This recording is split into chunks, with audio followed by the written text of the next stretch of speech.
Nako, mga sangkay, ito na nga ang ating presidente. Ang Marcos administration ngayon ay may nasa kote. Pag-usapan po natin ito, mga sangkay. But anyway, bago tayo magsimula, paki-subscribe po muna yung ating YouTube channel. Tayo po ay 1.51 million subscribers na dito sa YouTube.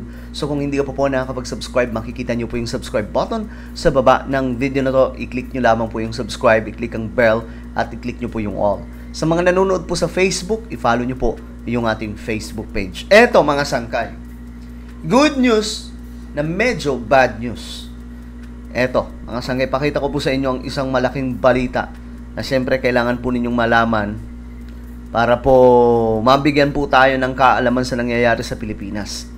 Ayon po sa report, nasabat ng CIDG ang mahigit 307.68 milyong halaga ng inangkat na asukal sa 3 bodega sa Barangay Perez, Maykawayan City, Bulacan. Kita nyo na, mga sangkay, nasa kote. Ano to? I'm sure illegal po ito, no? Smuggled na mga asukal. Alam nyo, mga sangkay, noon pa po nila ito ginagawa. Bakit mahal ang presyo ng bigas noon? 'Di ba? Mahal ang presyo ng iba pang mga bilihin. Kasi ang ginagawa nila, mga sangkay, since nakakapag-angkat po ng bigas o iba pang mga product mula po sa ibang mga bansa, ngayon, i-hoard po nila yan. Marami silang stock, hihintayin po nilang magkulang ng supply sa merkado, mga sangkay. At kapag nangyari yun, kapag nakita ng kulang na ng supply, bigla pong magmamahal yan. Pag nagmahal na po, mga sangkay, ang supply ng bigas, halimbawa na lang, bigas or asukal, ayan na, mga sangkay, saka po nila ilalabas yan ng may mahal na presyo. Ganyan po kalupet ang mga sira-ulong mga ano na to, mga sangkay. Mga lukulukong gumagawa nito. Mga ano din po ito, mga negosyante na gumagawa ng kalukuhan sa ating bansa.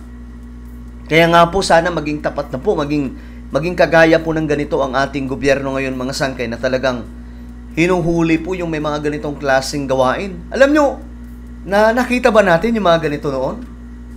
Na may mga nasa sakote, mga sangkay, na mga produkto mula po sa mga smuggled, mga sangkay, na mga inangkat galing sa ibang bansa? Wala po. Tanging sa administrasyon lamang po na ito, mga sangkay, nasa sakote na po yung, simula po nung pag-upo niya ni BBM, di ba? Simula nung umupo siya, mga sangkay, ang dami pong nabibisto na kalokohan.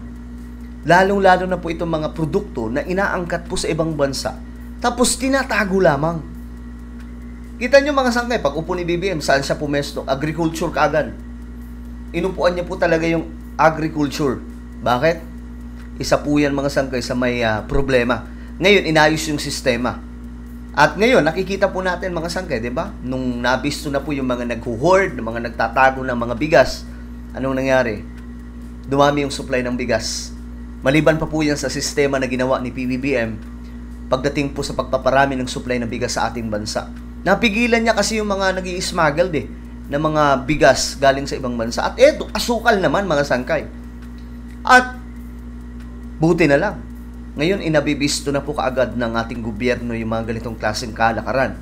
Tinatayang nasa 95,568 na sako ng asukal ang nadiskubre. Pusang gala, napakadami po na ito. Sa raid na isinagawa kasama ang Department of Agriculture at Sugar Regulatory Administration. Kita nyo, mga sangkay? Ang dami po niyan. Isipin nyo, kung hindi po ito napisto, tingnan nyo lang yung larawan, mga sangkay, napakarami po niyan. Ano na ang mangyayari sa ating bansa? Di magugulat na lang tayo, ang mahal na naman ang presyo ng asukal. Guys, hindi na po papayag si BBM na mangyari ito. Ngayon, nakikita po natin yung inflation, napakababa lamang, di ba? Mababang antas lamang yung inflation sa Pilipinas, pababa ng pababa. At ito po ay dahil, mga sangkay, sa maayos sa sistema ngayon ng ating gobyerno at yung mga lokong nag-smuggled po ng mga pagkain, mga sangkay, o di kaya any product galing po sa ibang bansa, nabibisto na po ng gobyerno. Kaya, mga sangkay, napipigilan po yung grabing pagtaas sa merkado. 'Di ba? Pansinin niyo na lamang po ngayon yung karne. Bumaba na rin po yung presyo, mga sangkay. mas magaan po yung buhay ngayon sa panahon ni BBM. Hindi po tulad dati mga sangkay, mahal ang bigas, mahal ang mga bilihin sa merkado, tapos yung oil, kita nyo yung oil ngayon, di ba? Napakamura po ng oil sa Pilipinas. Noon mga sangkay, yung mga naunang administrasyon, pagka mahal-mahal po ng oil mga sangkay, lalong-lalo na po nung panahon ni Tatay Digong. Ito, mag-real talk na lang po tayo, panahon po ni Tatay Digong. Kahit po tapos na ang pandemic, ang mahal pa rin po talaga ng oil. Pero ngayon, di ba? Ang mura na lamang mga sangkay. So, ngayon, eto. Tingnan po natin. Ayon sa CIDG, ang iligal na pag-iimbak ng produktong agrikultural ay labag sa batas na nakakaapekto sa presyo sa merkado. Yun na nga mga sangkay.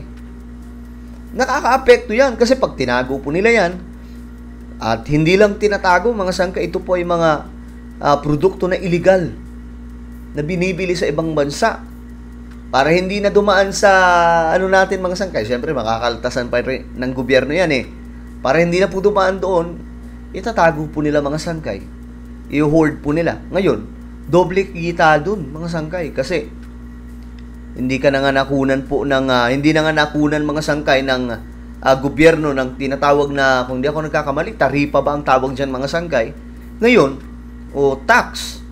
Ngayon mga sangkay, ang malupit pa doon, kikita pa po sila ng malaki kasi pagka hinord nila yan, magkakaroon po ng kakulangan ng supply ng asukal sa merkado. So ngayon, kapag inilabas po nila yan, na mahal na po yung presyo ng asukal, di tiba-tiba po sila. Ngayon, ayon po sa report, kasalukuyang inihahanda ang kasong paglabag sa Anti-Agricultural Smuggling Act of 2016 laban sa mga sangkot. Ayan na, pampihira. Ang lulupit no? Ang kakapal din po talaga ng mga mukha ng mga to, mga sangkay. Tingnan nyo, yung bodega, punong-puno po ng asukal. Isipin nyo na lang, kung hindi po ito na nasa kote, ang Pilipinas ngayon mga sangkay, bigla na lamang po natin makikita, tataas po talaga yung presyo ng asukal. So buti na lang, nabisto na po ito ngayon mga sangkay. Kaya mapipigilan, no? Alam naman po natin, ang sisik agad kapag tumaas ang presyo ng bigas, pag tumaas ang presyo ng asukal, pag tumaas ang presyo ng product mga sangkay, o mga pagkain sa palengke, o na mabibili sa merkado mga sangkay, ang sisi niyan sa gobyerno. May magagamit na naman po yung mga anti-government na sisi sa ating pamahalaan. Well, mga sangkay, ano po ang inyong opinion sa ating napag-usapan ngayon? Comment down below. Meron po tayong YouTube channel, Sangkay Revelation. Hanapin nyo po ito sa YouTube ngayon din. Kapag nakita nyo na, i-click nyo po yung subscribe, i-click ang bell, at i-click nyo po yung all. Ako na po ay magpapaalam, mag-iingat pong lahat. God bless everyone.